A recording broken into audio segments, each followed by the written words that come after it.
I have been playing a shitload of drums lately, and specifically, I've told you I was working on like the one-handed, like 16th note things. And these songs that I used to play to where my arm literally felt like it was going to fall off. Two things, it doesn't feel that way anymore. And now, with the information my drum teacher, Dave Elich, gave me, I can now like feel my forearm if it gets tightened up and I just focus on my technique, make it more my wrist, and then all of that tightness in my forearm, I'm able to recover while still playing to the song. I know this is some drum nerd shit.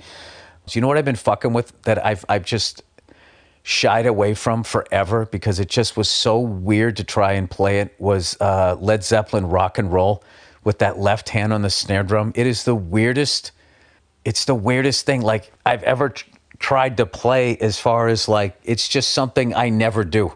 You're playing like accented eighth notes. I think that's what he's doing.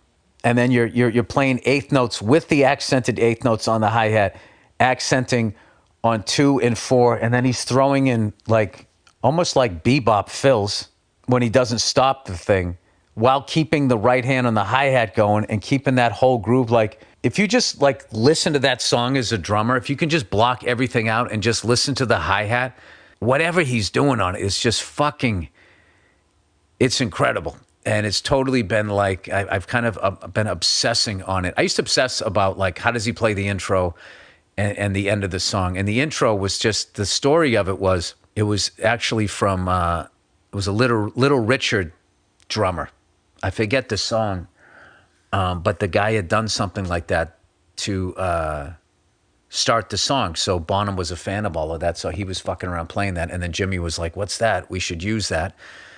And they just used it as a fucking intro to the song.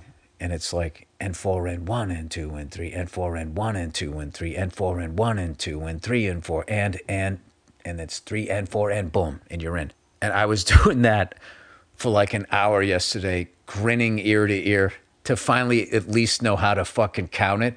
It's like a long time ago, like trying to play along to In My Time of Dying, and I finally saw this drummer, Brian Tishy, broke it down, was saying that, this is just all for drummers here on out, that the end of the song, the beginning of that song, In My Time of Dying, why it's so fucked up is because it's in 4, but it's not locked in on 4. I forget what the musical term is for that. One of my siblings told me that in classical music, there's a word for that.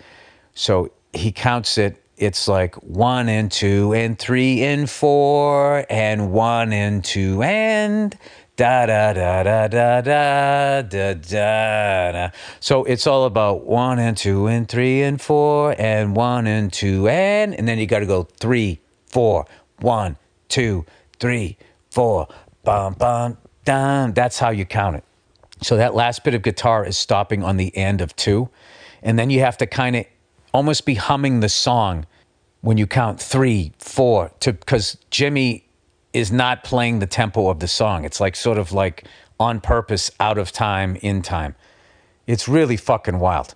And it makes my day. It makes my day when I actually nail it. And I used to be, I was doing it a lot, and I got it down right. One time I played it and I came in at the right time on all of them. And then of course the rest of the song went off the rails, but I was able to do that.